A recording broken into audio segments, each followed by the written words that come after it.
What's up, everybody? It's your favorite apprentice's favorite nerd, and today we are looking at Hasbro's Black Series 6-inch Darth Maul from the Star Wars Black line. He is definitely the weakest of the ones I've gotten so far. I got him because I like the character, and I was so taken back by the Boba Fett that I was in a moment of weakness, and I picked him up. A buddy of mine was trying to convince me to get the R2, and I said I couldn't spend $20 on an R2, and I'm not sure I'm happy with $20 on this either. Accessories, he does come pretty well stacked. He comes with this double-bladed lightsaber. We can take it out. And it is pretty good. There's a little bit of warping going on with it already, and then it disconnects so you can have one or the other. What I would have liked is that if you could have taken out the red bits so that you could have it uncharged or whatever, or have one on and not the other. He comes with a set of binoculars, so he can find the right city in Tatooine, I suppose. And then the clever bit is that the hard thing with Darth Maul is getting the cloak to look right over top of his head, and they did a pretty good job with it here. The cloak isn't without its own problems, but like, you know, they try to do the best they can, but they end up giving like just little flaps to kind of give you the illusion of the sleeves and so on and so forth. But he does look, you know, like there's layers of robes, which I think is important to the character. But what they did, a lot of times getting the hood to look right over top of the head, what they did was they gave you an accessory, which the head itself is attached to the hood. And this is a soft plastic, not the head, but the cloak, so you can take that off. And you can see the eyes are pretty good on this one.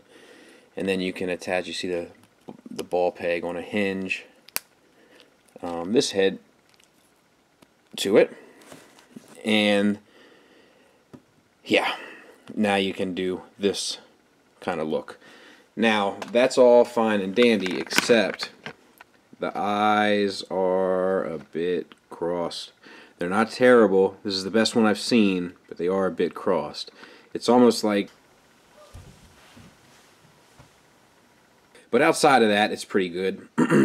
It's you know, there's good paint on the face, and I've kind of come to expect that with this line. I'm not sure if that's my undoing, but good articulation there. I showed you that joint. We got ball hinge shoulders.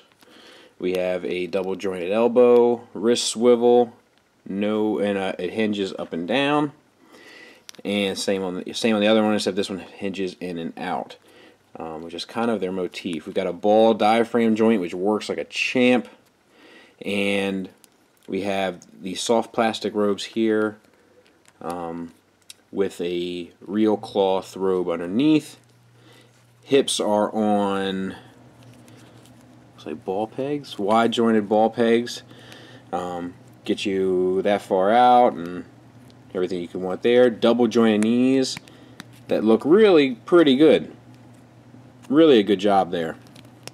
And the boots have a ankle tilt hinge and rocker, so plenty you can do. I'm not going to show you size comparisons. He sizes up well with all the other ones, but he doesn't really fit well with Stormtroopers or with Han Solo, or Boba Fett, which are the only other ones I have. So what's the point? You know what I mean? You probably wouldn't put them together. So I'm having a hard time standing at the moment, but that's my fault, not his. Let's do some final thoughts. Final thoughts are he's really good. There's good paint. You got gloss paint on the gloves. You got matte paint pretty much everywhere else. Gloss paint on the belt there.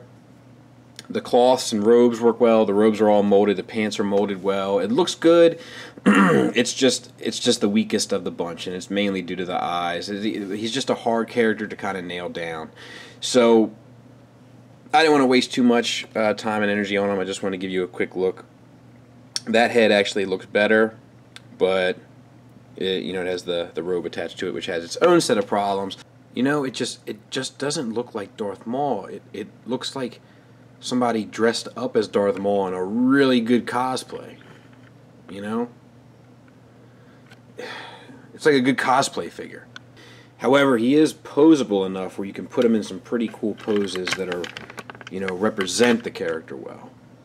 You know, You can put him in poses that feel like the character, even though the sculpt itself doesn't necessarily feel like the character. Almost perfect, but not quite. So I'd pass him up. He's not worth 20 bucks in my opinion.